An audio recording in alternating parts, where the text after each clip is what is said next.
Hello students, आज हम इकाई 10 लघुत्तम समापवर्त एवं महत्तम समापवर्तक पढ़ेंगे।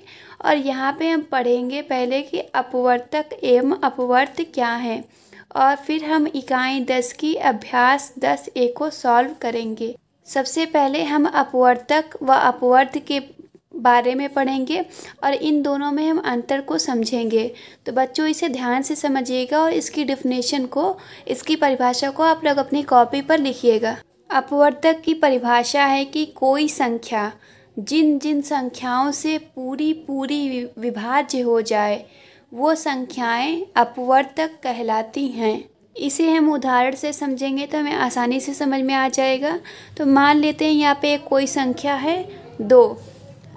अब हमें यदि इसका अपवर्तक निकालना है तो हमें इस संख्या का अपवर्तक निकालने के लिए हम देख रहे हैं कि अगर कोई संख्या जिन जिन संख्याओं से पूरी तरह विभाज्य हो जाए, मतलब हम देखेंगे कि ये संख्या किस किस संख्या से पूरी तरह विभाज्य होगी, वही संख्या यहाँ पे अपवर्तक कहलाएगी। तो हम देख सकते हैं कि जो संख्या 2 है वो 1 से विभाज्य हो सकती है पूरी तरीके से, और 2 से भी पूरी तरीके से विभाज्य हो सकती है। हम 1 से अगर इसको विभाजित करेंगे तो ये 2 बार में विभाजित होगी, और अगर हम इसे 2 से विभाजित करेंगे तो ये 1 बार में, मतलब 2 से इस 2 को, अगर इस 2 को हम इस 2 से विभाजित करते हैं तो हम देखते हैं कि ये कट के 1 आ जाएगा। तो ये पूरी तरह से विभाजित हो गई है। हम देख रहे हैं कि अगर इस संख्या को हम 1 से विभाजित कर रहे हैं तो 2 को 1 से विभाजित करेंगे तो ये कटेगा और 2 आ जाएगा। तो हम देख रहे हैं कि ये जो संख्या है ये संख्या पूरी तरह से विभाजित हो जा रही है। तो यहाँ पे ये संख्या जो होगी, मतलब हम देख रहे हैं कि कोई संख्या जिन संख्याओं से पूरी तरह से विभाजित हो जाएंगी वो संख्याएं जो होंगी इस संख्या का अपवर्त कहलाएंगी। इस तरीके से मान लीजिए एक संख्या 6 है।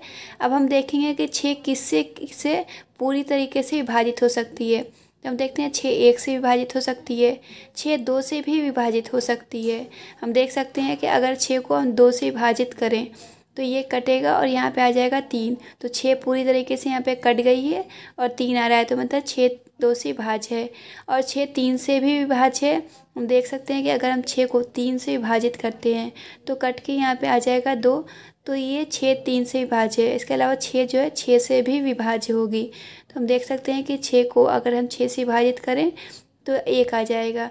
तो ये सब संख्याएं जो होंगी जो 6 को विभाजित कर रही हैं पूरी तरीके से, वो ये संख्याएं इस संख्या की अपवर्त होंगी। इस तरीके से मान लीजिए 20 है। अब हम देखते हैं कि 20 जो है वो 1 से विभाज्य होगी, क्योंकि हर संख्या 1 से विभाज्य होती है। फिर इसके बाद हम देखें तो 20 जो है वो 2 से भी विभाज्य होगी। 20 को अगर हम 2 से विभाजित करते हैं तो देखेंगे कि कट के 10 आ जा रहा है। तो 20 2 से विभाज्य है। 20 3 से नहीं होगी, लेकिन आगे देखें तो 4 से होगी, क्योंकि अगर हम 20 को 4 से विभाजित करें तो विभाजित होकर यहाँ पे आ जाएगा 5। तो हम देख रहे हैं कि 20 5 से भी विभाज्य है। फिर आगे हम बढ़ेंगे, देखेंगे 6 से भी नहीं होगी, 7 से भी नहीं होगी, 8 से भी नहीं होगी, 9 से भी नहीं, लेकिन 10 से हो जाएगी। अगर 20 को 10 से विभाजित करें तो ये पूरी तरीके से 20 कट जाएगा और 2 आ जाएगा। तो यहाँ पे 2 तो मतलब ये हुआ कि 10 से भी विभाजित है। फिर हम देखेंगे 11 12 13 14 15 16 17 18 19 और 20, यहाँ तक कि किसी भी संख्या से ये पूरी तरीके से नहीं विभाजित होगी, लेकिन 20 जो होगी 20 से विभाजित हो जाएगी। तो ये कट जाएगा और 1 आ जाएगा, मतलब कि ये जो है 20 से भी विभाजित हो रही है। पूरी तरह से विभाज्य होने का क्या अर्थ है आप समझ रही होंगी। जैसे मान लीजिए कि हम 20 को ले रहे हैं और हम 20 को देखें कि ये संख्या 6 से पूरी तरह से विभाज्य है या नहीं है। तो अगर हम इस 6 को कटाते हैं तो हम देखेंगे नीचे आ जाएगा 3 और ऊपर आएगा 10। तो हम देख रहे हैं ये 6 इस 20 को पूरी तरह से नहीं काट पा रही है। 6 जो है यहाँ पे काट रहे हैं तो 3 आ रहा है, ऊपर 10 आ रहा है। अगर नीचे पूरी तरह से कट के 1 हो जाए, जैसे कि यहाँ हम देख रहे हैं कि 2 से हम कटाए तो 1 बार में कट गया, और ऊपर 6 जो है ये 3 बार में कट गया, तो नीचे पूरा कट चुका है और 1 आ गया है। हर जगह ये संख्या पूरी कट रही है और 1 आ जा रहा है, लेकिन यहाँ पे हम देख रहे हैं 3 आ रहा है। तो 3 आने की कंडीशन में हम देख रहे हैं कि ये पूरी तरह से विभाजित नहीं होगी, और इसलिए ये 6 जो होगी ये 20 का अपवर्तक नहीं होगी। केवल वो संख्याएँ ही अपवर्तक होंगी जो पूरी तरह से कट जाएँ। अब यहाँ पे हम कुछ नोट देखते हैं। तो फर्स्ट है कि एक जो है वो प्रत्येक संख्या का अपवर्तक होता है। तो यहाँ पे हम देख सकते हैं कि 2 का अपवर्तक भी एक है, 6 का भी अपवर्तक एक है, 20 का भी अपवर्तक एक है। इसी तरीके से हम कोई भी संख्या लेंगे, एक हमेशा उसका अपवर्तक होगा। तो इस तरीके से हम कह सकते हैं कि एक प्रत्येक संख्या का अपवर्तक होगा। अगला पॉइंट देखते हैं कि प्रत्येक संख्या स्वयं का अपवर्तक होता है। तो यहाँ पे हम देख सकते हैं कि 2 का अपवर्तक 2 भी है, और 6 का अपवर्तक 6 भी है, और 20 का अपवर्तक 20 भी है। मतलब कोई भी संख्या का अपवर्तक वो संख्या स्वयं होती है।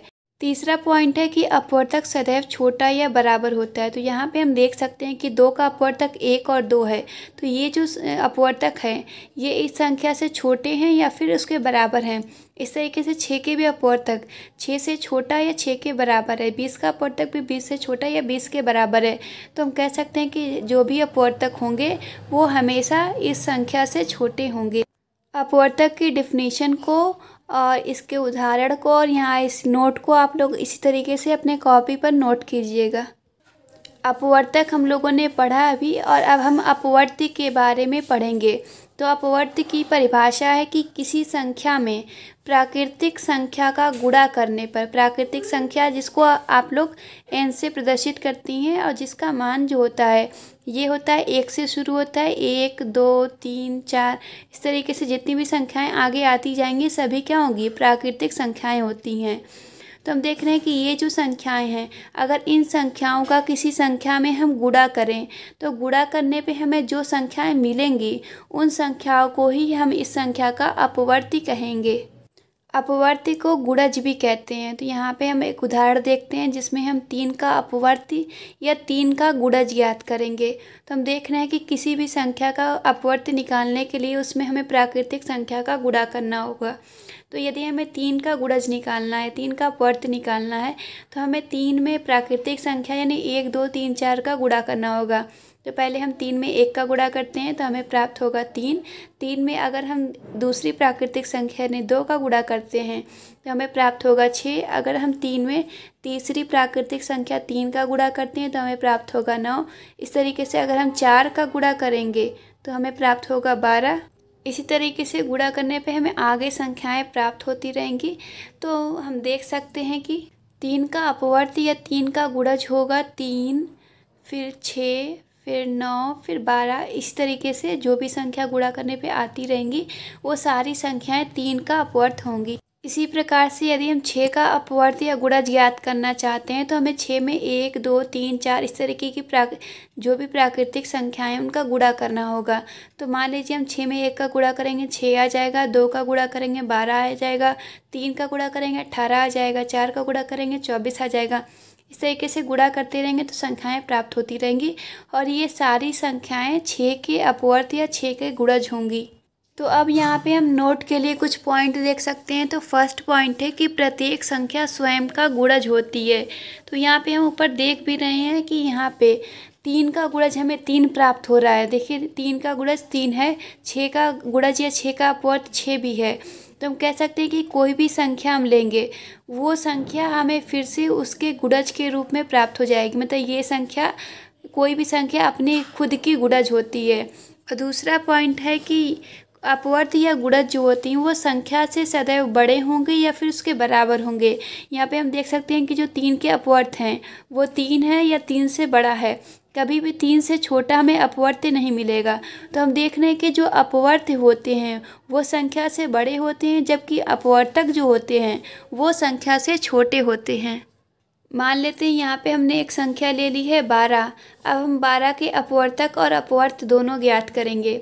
तो हम जानते हैं कि अपवर्तक क्या होती हैं, वो संख्याएं जो इस संख्या को पूरी तरह से विभाजित कर दें। तो हम देख सकते हैं कि 1 जो है 12 को विभाजित करेगा, 2 भी कर देगा, 2 काट सकता है इसको 6 बार में, 3 भी इसको 4 बार में विभाजित कर सकता है, 4 भी इसे विभाजित कर सकता है 3 बार में, 5 नहीं कर सकता है, 6 कर सकता है, 7 8 9 10 11 ये सारी संख्याएं नहीं करेंगी पूरी तरह से विभाजित, लेकिन 12 कर देगा। तो हम देख रहे हैं कि ये संख्याएं जो हैं ये 12 की अपवर्तक हैं। अब हम 12 का अपवर्त ज्ञात करेंगे। तो अपवर्त क्या होती हैं, इसमें प्राकृतिक संख्या का गुणा करेंगे तो प्राप्त होंगी। तो पहले हम 12 में 1 का गुणा करेंगे तो 12 मिल जाएगा, 2 का गुणा करेंगे 24 मिल जाएगा, 3 का गुणा करेंगे 36 मिल जाएगा, 4 का गुणा करेंगे तो 48 मिल जाएगा। इस तरीके से संख्याएं मिलती रहेंगी। तो यहाँ पे हम देख रहे हैं कि जो अपवर्तक हैं, अपवर्तक जो हैं वो इस संख्या से छोटे हैं या फिर संख्या के बराबर हैं। ठीक है, तो हम कह सकते हैं कि जो अपवर्तक होंगे वो हमेशा संख्या से छोटे होंगे, यानी संख्या बड़ी होगी या फिर दोनों बराबर हो सकते हैं। और अपवर्त को देखें तो अपवर्त बड़े हैं या फिर अपवर्त बराबर हो सकते हैं। तो संख्या और अपवर्त में अपवर्त ही बड़े होंगे या फिर दोनों बराबर हो सकते हैं। तो यहाँ पे हम इस तरीके से लिख सकते हैं कि अपवर्तक संख्या से छोटे और अपवर्त संख्या से बड़े होते हैं। तो आप इस डेफिनेशन को भी अपनी कॉपी पर नोट कर लीजिएगा अच्छी तरीके से।